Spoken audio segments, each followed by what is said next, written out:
चलिए बच्चों, आपका अल्कोहल और फिनाल कंप्लीट हो गया है। आज हम बात करेंगे ईथर के बारे में। तो ईथर में आपसे एग्जाम में बहुत ज़्यादा नहीं, एक क्वेश्चन पूछा जाता है। तो चलिए हम बात करते हैं ईथर होता है क्या है। फटाफट ईथर के बारे में डिस्कशन कर लेते हैं। तो ईथर मीन्स क्या होता है? ROR एक एक पॉइंट। जब हाइड्रोकार्बन मीन्स क्या? RH, यहां से आप क्या रिप्लेस कर दीजिए? -H+ रिप्लेस करिए और क्या ऐड कर दीजिए? Alkoxide group. यहां पर हमारा क्या बनता है? ईथर बनता है, ROR। ये होता है ईथर का फार्मूला। अब हम बात करें ईथर आपके दो टाइप के होंगे।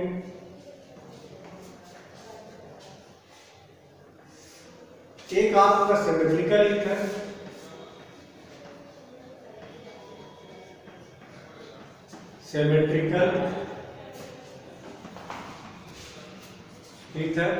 और सेकंड जो होगा हमारा अनसिमेट्रिकल ईथर होता है। Unsymmetrical ether. Symmetrical ether means क्या होगा? R = R'। मीन जैसे एग्जाम्पल ले लें, CH3O CH3, ये हमारा सिमेट्रिकल ईथर होगा। यहाँ पे दिया गया C2H5O C2H5। जैसे अगला एग्जाम्पल दिया गया C3H7O C3H7। ये सब हमारे क्या होंगे? सिमेट्रिकल ईथर होंगे। मीन सिमेट्रिकल ईथर मीन्स जब R = R', इसे आप क्या बोलेंगे? Symmetrical ether. अनसिमेट्रिकल मीन्स क्या होगा? R ≠ R'। जैसे एग्जांपल ले लें यहाँ पे CH3O C2H5। यहाँ पे देखिए, यहाँ पे मिथाइल ग्रुप है, यहाँ पे मिथाइल ग्रुप है। ये हमारा क्या कराएगा? अनसिमेट्रिकल। यहाँ पे देखिए ये भी एथाइल है, ये भी एथाइल है, दोनों इक्वल है, क्या कराएगा? सिमेट्रिकल। यहाँ पे मिथाइल, ये हमारा क्या कराएगा बच्चों? Symmetrical ether. यहाँ पे क्या दिया गया? प्रोपाइल। ये दोनों हमारे क्या होंगे? सिमेट्रिकल ईथर होंगे। अगला एग्जांपल लेते हैं यहाँ पे C2H5O बेंजीन रिंग। यहाँ पे देखिए C2H5 दिया गया, दूसरा क्या बेंजीन रिंग है। ये हमारा क्या कहलाएगा? Phenyl ethyl. ये हमारा क्या कहलाएगा बच्चों? अनसिमेट्रिकल ईथर कहलाएगा। अगला एग्जांपल ले लें, ये आपका फेनाइल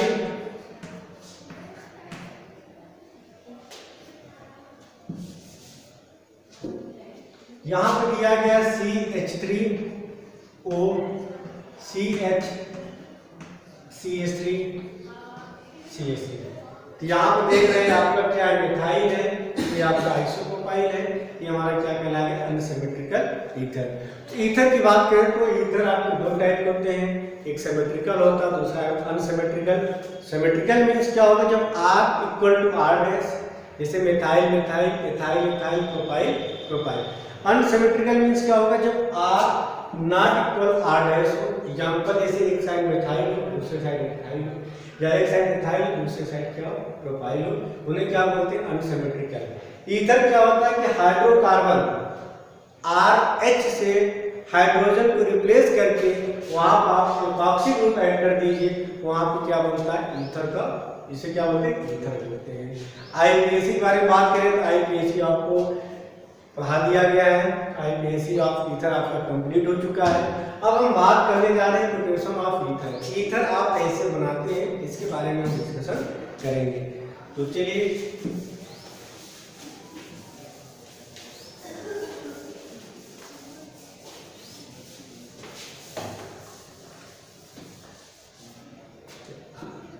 सबसे पहले बात करेंगे फ्रॉम हाइड्रोकार्बन।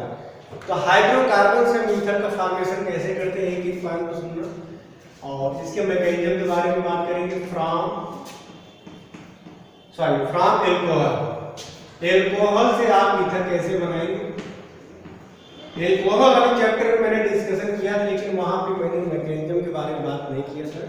तो डिहाइड्रेशन ऑफ एल्कोहल के बारे में बात किए थे। एक एक पॉइंट को सुनना। एल्कोहल से हमेशा आपका जो ईथर बनेगा, पहला पॉइंट सिमेट्रिकल ईथर बनता है। कौन सा ईथर बनता है? सिमेट्रिकल ईथर, पहला पॉइंट। दूसरा पॉइंट हमारा कौन सा मैकेनिज्म फॉलो करेगा? यह संतु मैकेनिज्म।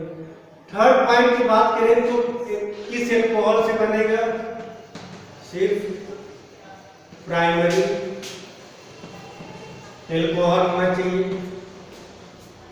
फ्रॉम एल्कोहल से सिर्फ आप सिमेट्रिकल ईथर बना सकते हैं, एल्कोहल से आप कभी भी अनसिमेट्रिकल ईथर का फॉर्मेशन नहीं कर सकते। कौन सा मैकेनिज्म फॉलो होता है? ये संतु मैकेनिज्म होगा। किससे बनेगा? Primary alcohol. सेकेंडरी और टर्सरी एल्कोहल से आप ईथर का फॉर्मेशन नहीं करेंगे। क्लियर? सेकेंडरी या टर्सरी से हमेशा क्या बनेगा? एल्कीन बनेगा। फोर्थ पॉइंट की बात करें, प्राइमरी एल्कोहल से आपके दो प्रोडक्ट बनते हैं।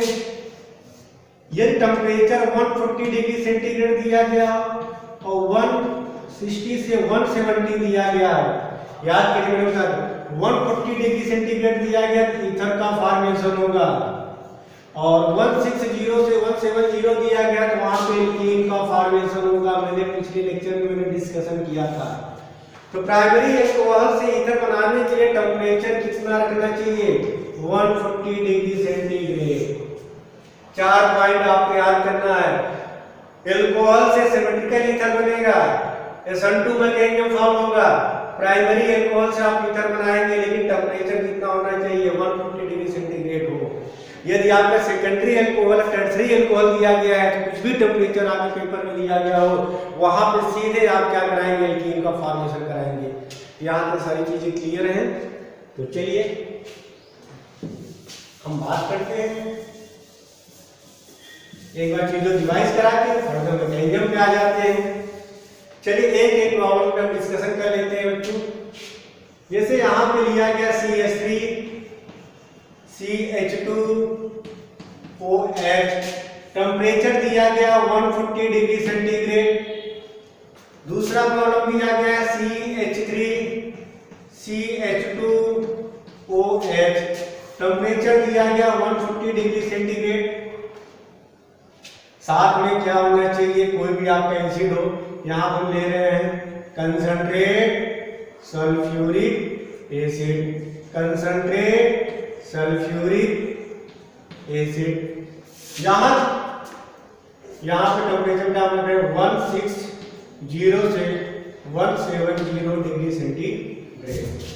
यहां पे देखिए CH3 CHOH CH2 CH3 किस मीडियम में? एसिडिक मीडियम में। और एक लास्ट प्रॉब्लम यहाँ पर नोट कर रहे हैं CH3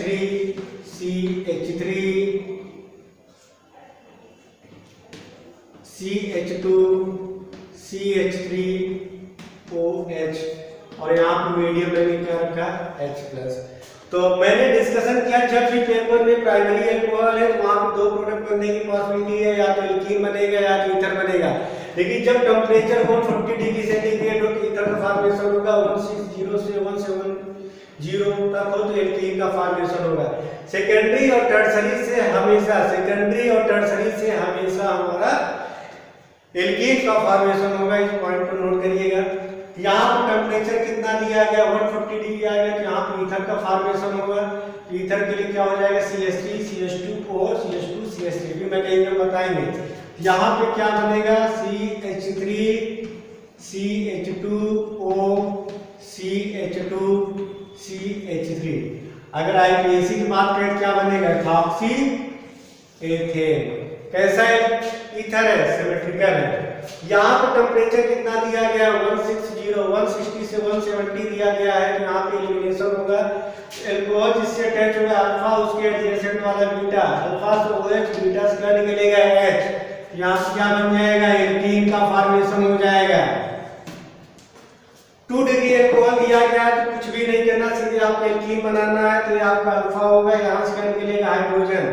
ये बीटा इधर आएंगे, बीटा इसमें 3 हाइड्रोजन है, इसमें 2 हाइड्रोजन है। मैंने सारे कंसेप्ट बताए हाइड्रोजन यहाँ पे निकलेगा और आपका प्रोडक्ट क्या बनेगा, CH3 CH double bond CH3। बेटा सारे कंसेप्ट बता चुके हैं प्रीवियस लेक्चर में।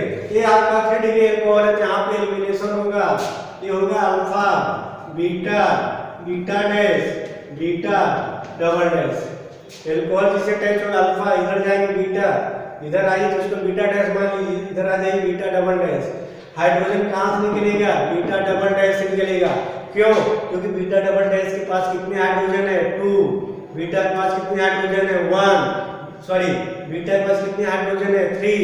और बीटा डैश के पास कितने हैं, 3। हाइड्रोजन कहाँ से निकलेगा, जिस बीटा पे minimum number of hydrogen present हो। तो बीटा डैश में 2 हाइड्रोजन है, तो यहाँ से H निकलेगा, यहाँ से OH।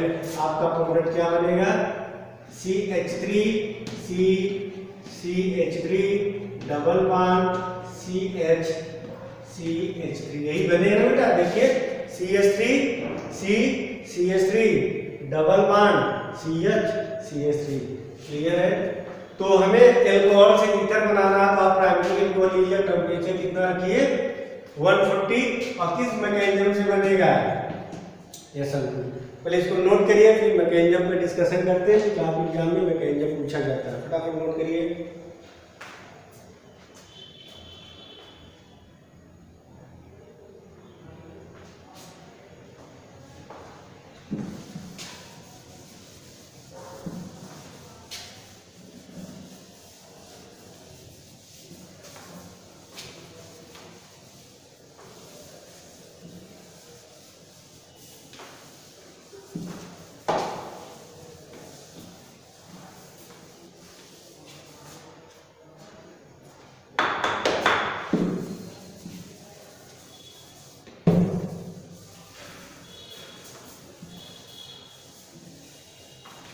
चलिए अब आ जाते हैं बच्चों मैकेनिज्म पे। इसका मैकेनिज्म कैसे होता है, तो मैकेनिज्म देख लीजिए।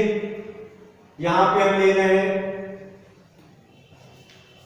इथेनॉल, ले रहे हैं CH3 CH2OH, किस मीडियम में, एसिडिक मीडियम। टेम्परेचर कितना रखा गया, 150 डिग्री सेंटीग्रेड। एनसीईआरटी बेटा केल्विन में दिया गया है, तो केल्विन में आप चेंज कर लीजिएगा, चेंज कर लेंगे ना। चलिए CH2 CH3, अगर आप उसको केल्विन में चेंज करना है तो इसमें कितने से ऐड कर दीजिए, 273, आपका केल्विन में आ जाएगा। अब आ जाए इसके मैकेनिज्म की बात करें, तो यहाँ पे इसके 2 होंगे। तो सबसे पहले अगर मैकेनिज्म की बात करें बेटा, एक एक मैकेनिज्म को समझिएगा। यहाँ पे SN2 मैकेनिज्म होगा। कैसे आपका सिमेट्रिकल ईथर बनना, सबसे पहले क्या होगा, प्रोटोनेशन कराएंगे, CH3 CH2OH। यहाँ पे सबसे पहले एल्कोहल का प्रोटोनेशन होगा, इस पे अटैक करेगा, क्या बनेगा, CH3 CH2, ये बन गया। तो पहले यहाँ पे क्या हुआ, प्रोटोनेशन ऑफ एल्कोहल, पहले आपने एल्कोहल को प्रोटोनेट किया, ये आपका बन गया। अब सेकंड क्या होगा, यहाँ पे 2 मॉलिक्यूल होंगे, तो यहाँ पे क्या होगा, second molecule as a nucleophile की तरह काम करेगा। तो पॉइंट को समझिएगा, CH3 CH2OH, यहाँ पे क्या लिया गया है,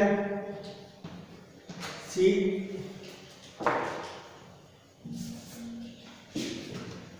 इसको नोट करिए, CH3HHO।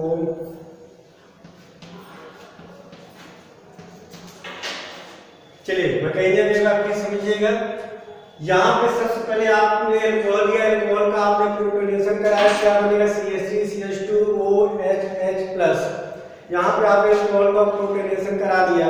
अब क्या होगा, सेकेंड स्टेप में non protonated alcohol act as nucleophile, कहाँ पे अटैक करेगा, प्रोटोनेटेड एल्कोहल पे। यहाँ पे एल्कोहल की बात करें बेटा, एल्कोहल के पास क्या है, न्यूक्लियोफाइल। और जब एल्कोहल क्या है हमारा न्यूक्लियोफाइल, न्यूक्लियोफाइल क्यों, क्योंकि एल्कोहल के पास क्या है लोन पेयर, लोन पेयर किसके पास प्रेजेंट है ऑक्सीजन, तो हमारा क्या हुआ एल्कोहल एक्ट एज न्यूक्लियोफाइल।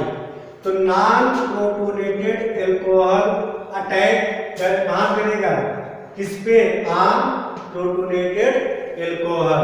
तो क्या होगा, ये होगा यहाँ पे अटैक करेगा, मीन्स ऑक्सीजन एल्कोहल जिस कार्बन से अटैच है उस पर अटैक करेगा और यहाँ से हमारा क्या होगा लीव करेगा।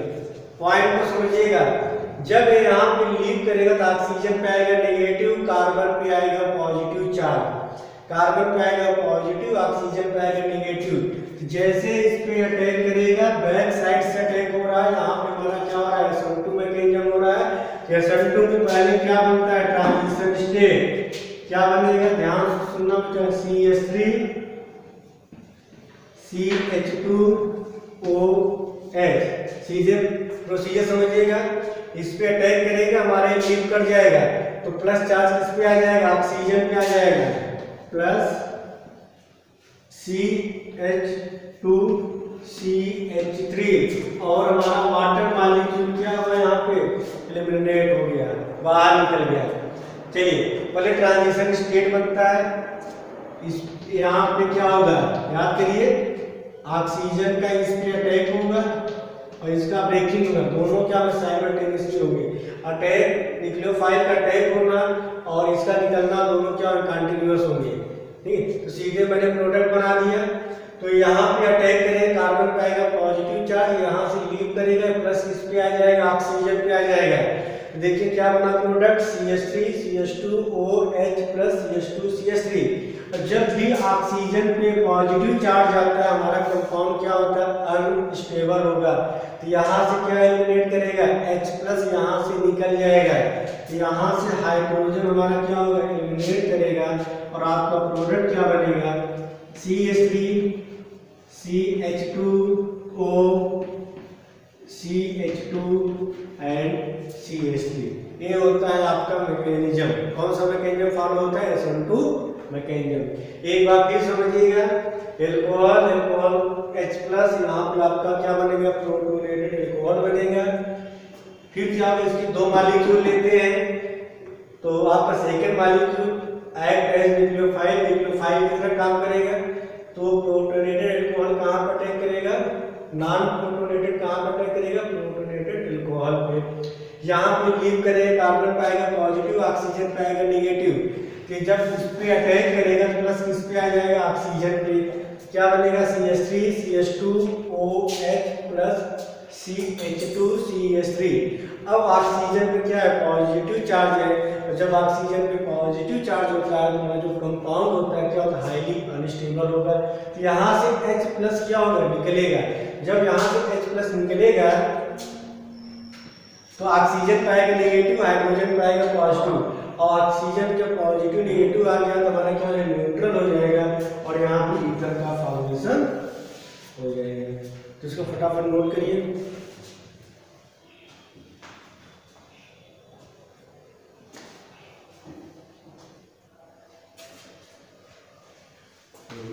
चलिए बच्चों यहाँ तक आपका क्लियर हो गया होगा। अब हम सेकेंड में बात करने जा रहे हैं विलियमसन सिंथेसिस। विलियमसन सिंथेसिस होता क्या है इसके बारे में थोड़ा सा डिस्कशन कर लेते हैं।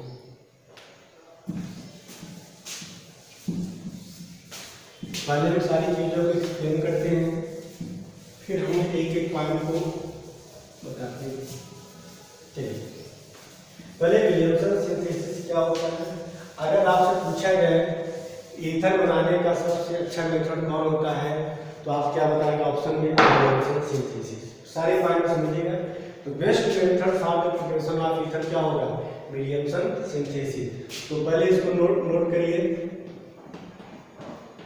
Williamson synthesis.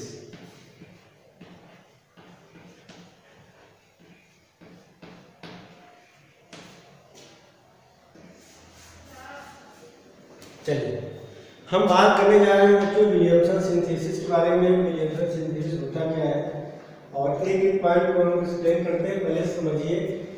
तो फ्रॉम में एल्कोहल के बारे में बात की तो वहां पर हमारे कौन सा ईथर बनता है, सिमेट्रिकल ईथर। अब हम बात करें विलियमसन सिंथेसिस के लिए कंडीशन क्या क्या है, सारे कंडीशन को नोट करिए। पहला एक Williamson synthesis of symmetrical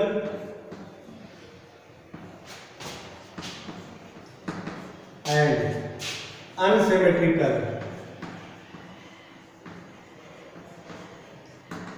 ether आप बना सकते हैं। मीन्स विलियमसन सिंथेसिस आप सिमेट्रिकल और अनसिमेट्रिकल ईथर का फॉर्मेशन कर सकते हैं। सेकेंड अगर बात करें यहाँ पे कौन सा मैकेनिज्म लगेगा, बाई मॉलिक्यूलर न्यूक्लियोफिलिक सब्स्टिट्यूशन होता है किसके बीच में, एल्काइल हैलाइड प्लस एल्कोक्साइड। जब भी एल्काइल हैलाइड का रिएक्शन एल्कोक्साइड के साथ कराते हैं ईथर का फॉर्मेशन होता है। इसका फॉर्मेशन होगा ईथर, इसको डैश में। अब कंडीशन क्या है, सारे कंडीशन समझिए। जब प्राइमरी एल्काइल हैलाइड दिया गया हो, क्या दिया गया, प्राइमरी एल्काइल हैलाइड, तो वहां पे हमारा जो मेजर प्रोडक्ट बनेगा ईथर बनेगा।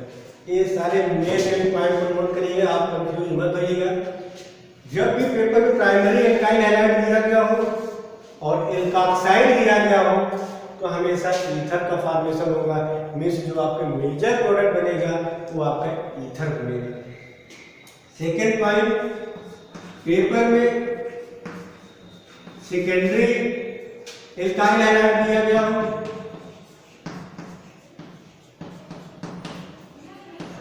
वहां पे आपका एल्कीन भी बनेगा और ईथर भी बनेगा।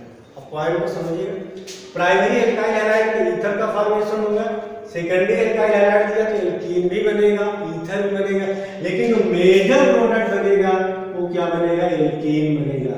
हमेशा आपके एग्जाम में मेजर प्रोडक्ट ही पूछा जाता है, माइनर नहीं पूछा जाता है। ये हमारा क्या होगा, माइनर बनेगा। चलिए, और जब पेपर में आपको क्या दिया गया, टर्सरी एल्काइल हैलाइड,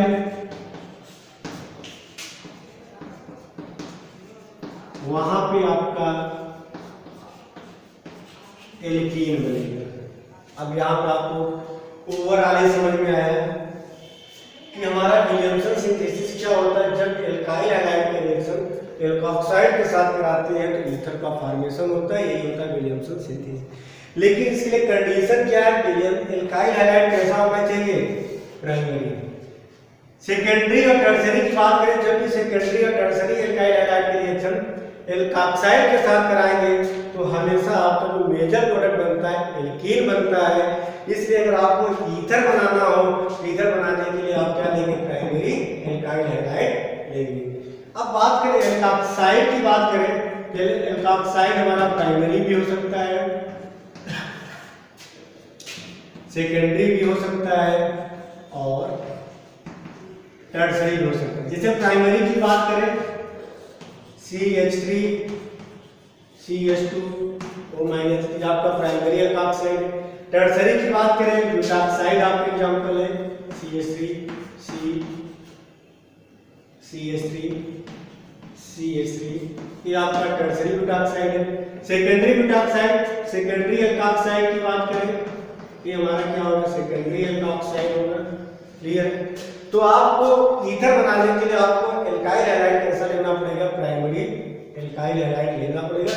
एल्कोक्साइड आपका प्राइमरी भी हो सकता है, सेकेंडरी भी हो सकता है, टर्सरी भी हो सकता है। ये सारे एग्जांपल लिखे गए हैं, प्राइमरी एल्कोक्साइड, सेकेंडरी एल्कोक्साइड और टर्सरी एल्कोक्साइड। लेकिन जब भी पेपर में सेकेंडरी या टर्सरी दिया गया हो तो हमेशा आपको जो मेजर प्रोडक्ट बनेगा वहां पे आपका एल्कीन बनेगा। ये था आपका पूरा विलियमसन सिंथेसिस के बारे में डिटेल डिस्कशन। अब हम बात करते हैं इस पे प्रॉब्लम में, इसको नोट करिए।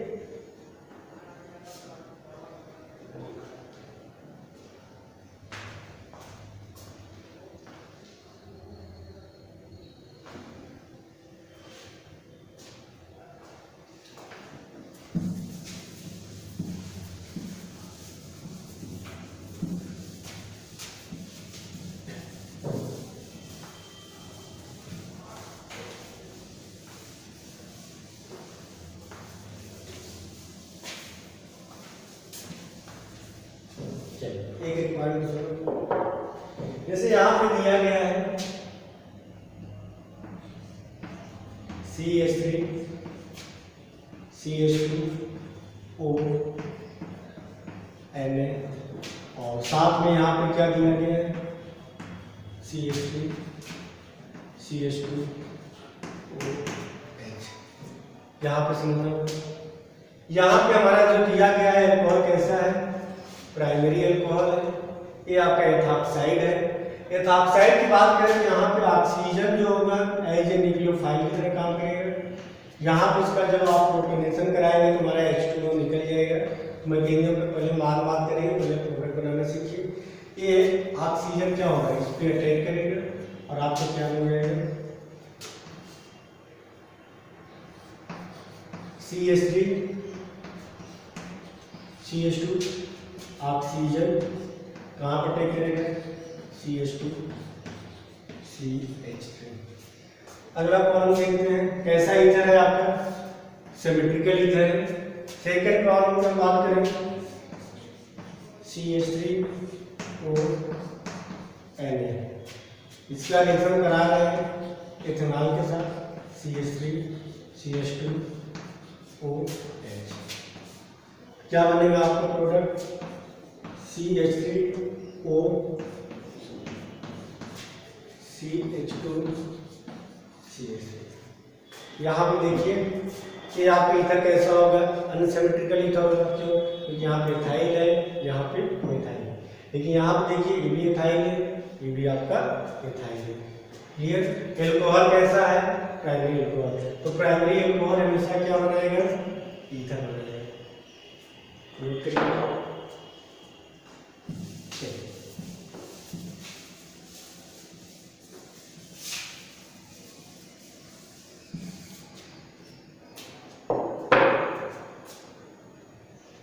सॉरी तो मैंने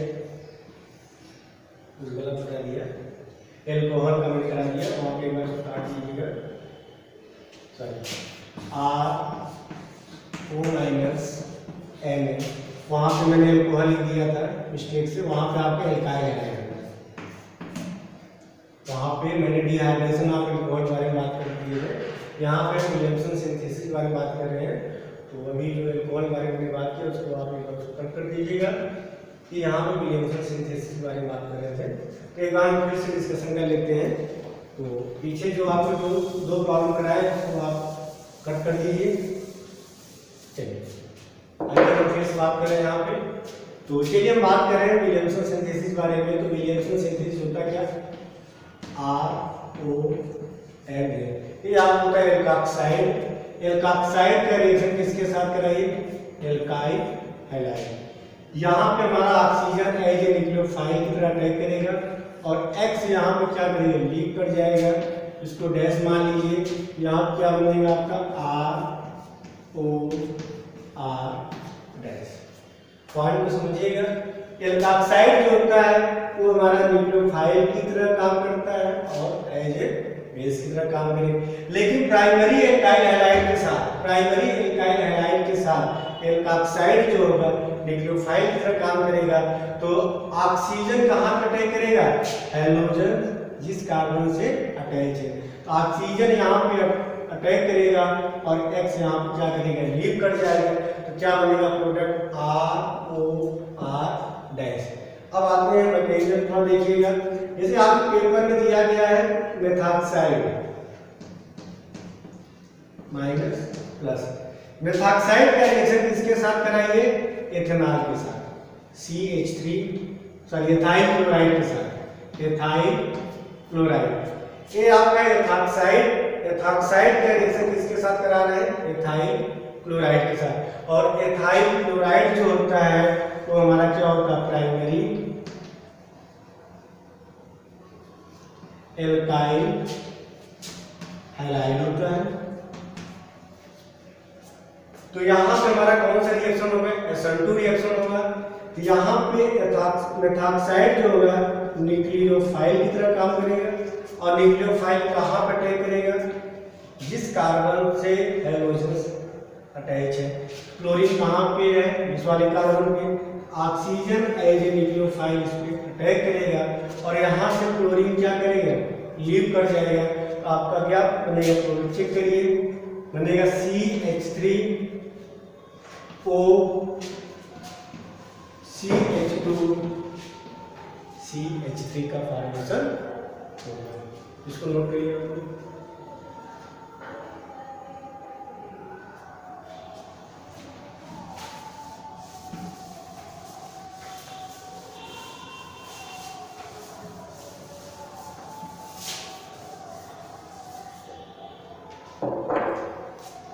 अगला प्रॉब्लम आते हैं, यहाँ पे दिया गया है आपके एग्जाम में इस तरह प्रॉब्लम पूछे जाते हैं।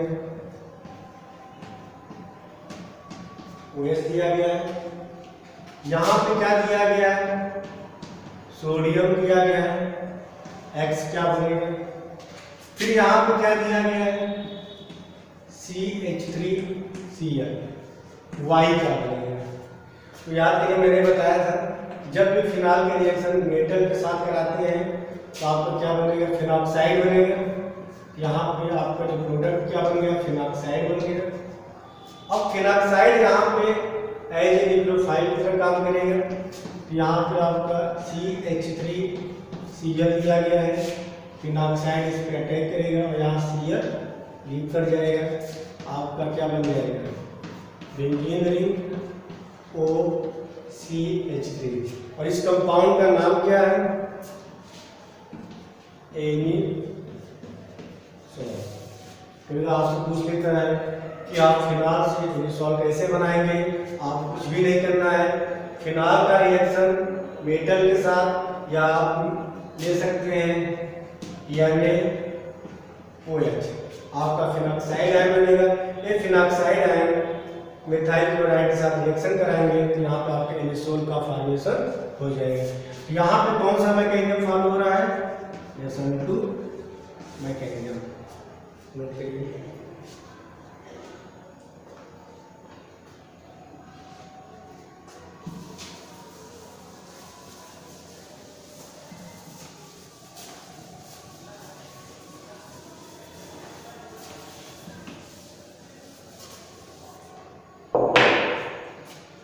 चलिए कुछ सॉल्व करा देते हैं। CH3CH2Cl का रिएक्शन करा रहे हैं किसके साथ, C2H5O- यहाँ पे सेकेंड प्रॉब्लम की बात करें, CH3CHCl CH2CH3, यहाँ पे लिया गया है C2H5O-Na। थर्ड रिएक्शन की बात करें यहाँ पे CH3Cl CH2CH3 यहाँ पे लिया गया है C2H5O-Na। इसके बाद फोर्थ मैकेनिज्म की हम बात करें, CH3O-Na प्लस मेथाइल क्लोराइड।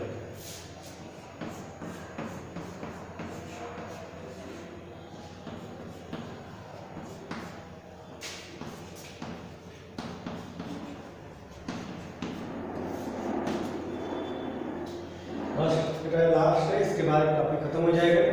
ये आपका एल्काइल हैलाइड कैसा है, प्राइमरी है। तो प्राइमरी है तो यहाँ पे हमारा किस तरह काम करेगा, एज ए न्यूक्लियोफाइल की तरह काम करेगा।